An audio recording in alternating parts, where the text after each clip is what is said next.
Selamat siang teman-teman sekalian. Kita akan berbicarakan mengenai politik dan perkembangan dinamikanya. Baru saja kader PSI yaitu Ade Armando membuat pidato yang menjelaskan betapa hubungan antara PDIP dengan PSI itu semakin tegang atau memburuk gitu kan. Karena yang namanya PDIP sebagai partai yang terbesar, PDIP sebagai partai yang memiliki kader seperti Ganjar Pranowo tidak menganggap PSI yang saat itu jelas-jelas mendukung Ganjar Pranowo. PDIP menyebut partai-partai yang mendukung Ganjar Pranowo tak ada sebutan untuk PSI. Kemudian bergulir isu bahwa PSI memang tidak dianggap oleh PDIP. Kemudian sikap dari PSI sendiri sangat sepertinya ingin bergeser atau menggeser dukungan dari Ganjar kepada Prabowo. Apalagi Pak Prabowo datang ke tempat PSI. Ya, ini sesuatu yang sangat dinamis ya.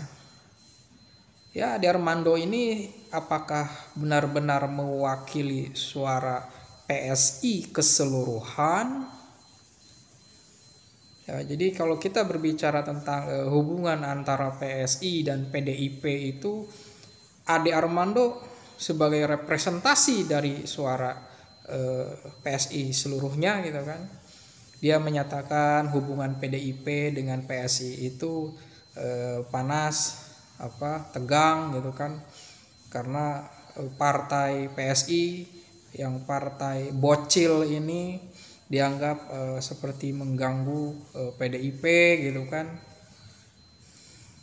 Karena pernyataan ketua PSI yaitu Grace Natali ini misalnya sedikit menyinggung partai PDIP, misalnya tentang tidak partai nasionalis itu banyak memproduksi kader-kader partai nasionalis, banyak memproduksi perda-perda syariat di banyak daerah demi untuk memikat konstituennya gitu kan di sana gitu kan.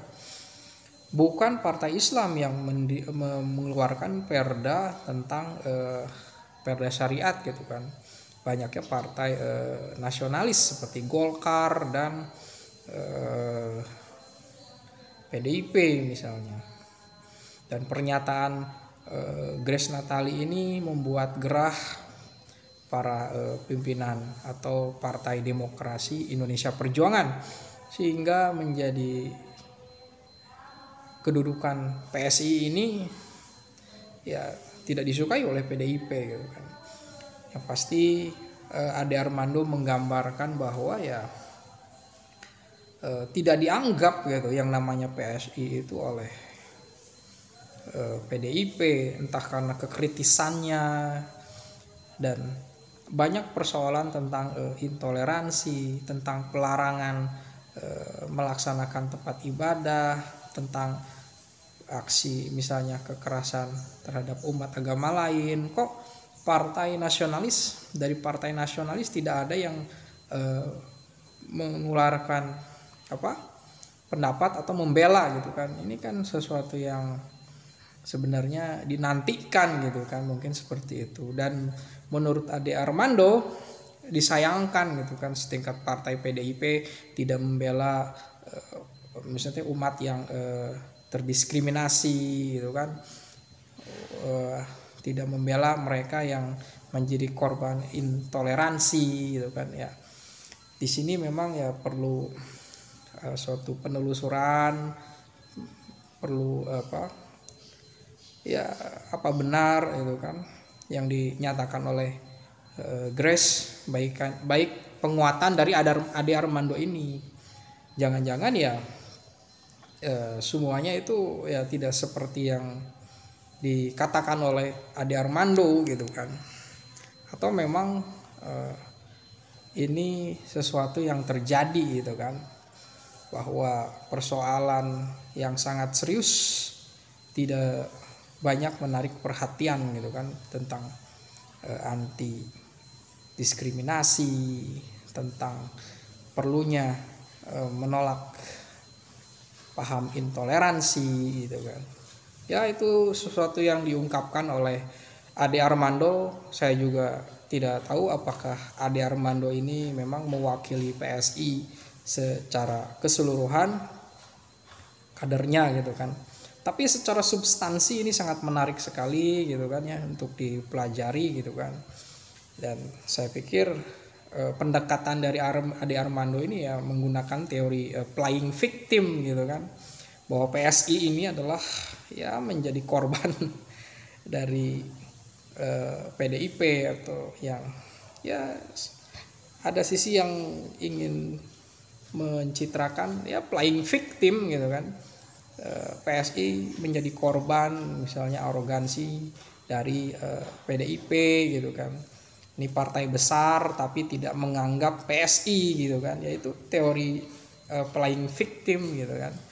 Ya, ini sesuatu yang secara substansi tentu kita menyimak apa yang disampaikan oleh Ade Armando. Kita tidak meragukan perjuangan dari Ade Armando untuk menjaga, mewacanakan tentang anti diskriminasi, mewacanakan anti politik identitas, mewacanakan untuk anti kaum radikal, dan menjaga NKRI ini. Kita tidak meragukan gitu kan. Ya, ini sekedar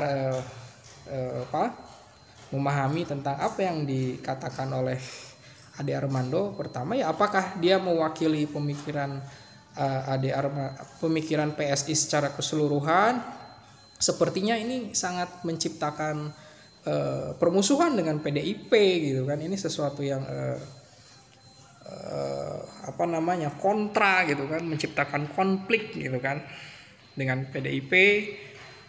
Apakah memang ini suatu strategi berkonflik dengan PDIP, atau memang ini memang sudah konflik secara komunikasi saja gitu kan, atau ya ini memang teori playing victim dari Ade Armando gitu kan, untuk dianggap PSI ini korban, sehingga banyak yang menjadi terharu dan punya simpati kepada PSI gitu kan.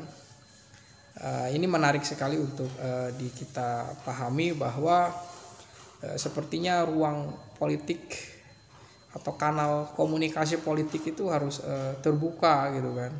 Kadang-kadang di dalam politik itu kita membutuhkan suatu komunikasi intensif, bahkan berseteru juga itu bagian dari komunikasi gitu kan.